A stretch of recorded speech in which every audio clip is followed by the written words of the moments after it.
اولاد کی تربیت کے سلسلے میں کچھ اہم پوائنٹس آپ کے سامنے رکھتا ہوں کہ ہم اولاد کی تربیت کے سلسلے میں، خاص طور سے لڑکیوں کی تربیت کے سلسلے میں ہم کن کن باتوں کا خیال رکھیں۔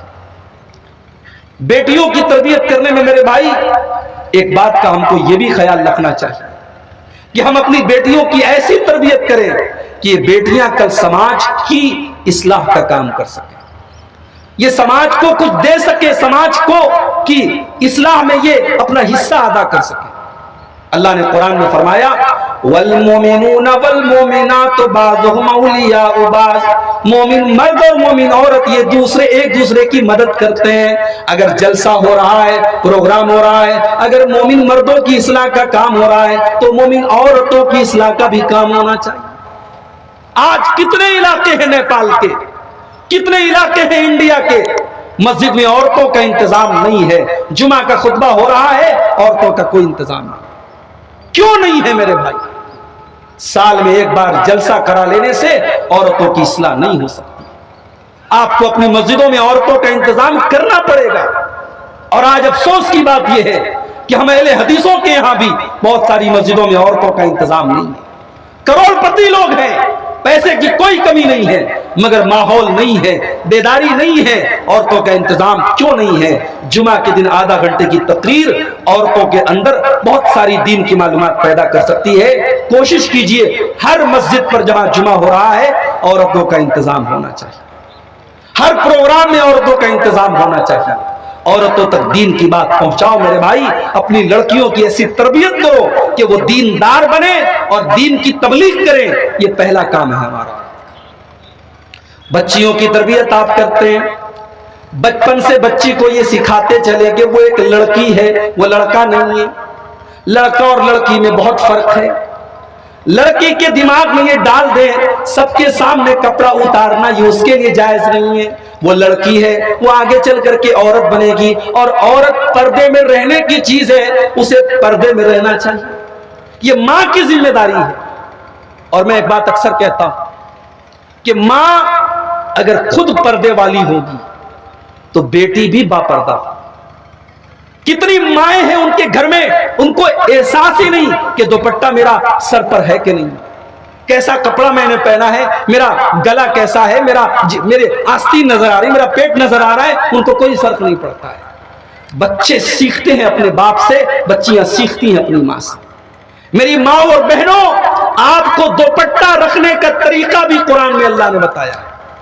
وَلِيَضْرِبْنَ بِخُمُرِهِنَّ عَلَىٰ جُيُوبِهِنَّ، اے مسلمان عورتوں اپنا دوپٹہ ہمیشہ اپنے سینے پر رکھو، اپنے باپ کے سامنے بھی، اپنے بھائی کے سامنے بھی، اپنے بیٹے کے سامنے بھی اپنا دوپٹہ اپنے سینے پر رکھو۔ جہاں تہاں دوپٹہ مت رکھو، دوپٹے کو سینے پر رکھو، دوپٹے کو سر پر رکھو۔ قرآن کریم میں اللہ نے ایک عورت کو دوپٹہ رکھنے کا طریقہ بھی سکھایا ہے۔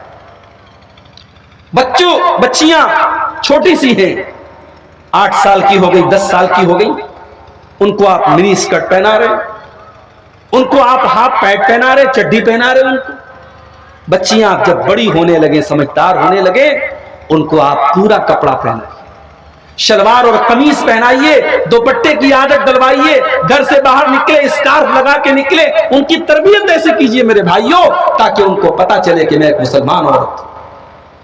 اللہ کے نبی کی ایک سالی تھی، حضرت اسما بنت ابی بکر، حضرت عائشہ کی بڑی بہن، اللہ کے نبی کی سالی۔ ایک مرتبہ اللہ کے نبی کے پاس آئیں، وَعَلَيْهَا ثِيَابٌ رِقَاقٌ، اور حضرت اسما نے جو کپڑا پہنا تھا وہ بڑا باریک کپڑا تھا، بڑا پتلا کپڑا تھا، بدن نظر آ رہا تھا، بدن کی شیپ نظر آ رہی تھی، پتلا کپڑا تھا۔ اللہ کے نبی نے چہرہ پھیر لیا، ابھی پردے کا حکم نازل نہیں ہوا تھا، اللہ کے نبی کی سالی آپ کے سامنے آتی تھی، ابھی پردے کا حکم نہیں اترا تھا، لیکن کپڑا اتنا پتلا تھا کہ اللہ کے نبی نے اپنا چہرہ پھیر لیا اور آپ نے فرمایا یا اسما ان المرأة اذا بلغت المشیز، اے اسما جب عورت جوان ہو جائے، جب عورت بالغ ہو جائے، لا تصلح ان یرى منها، تو اس کے بدن کا کوئی حصہ نظر نہیں آنا چاہیے، الا ھذا وھذا، آپ نے چہرے کی طرف اور ہتھیلی کی طرف اشارہ کیا۔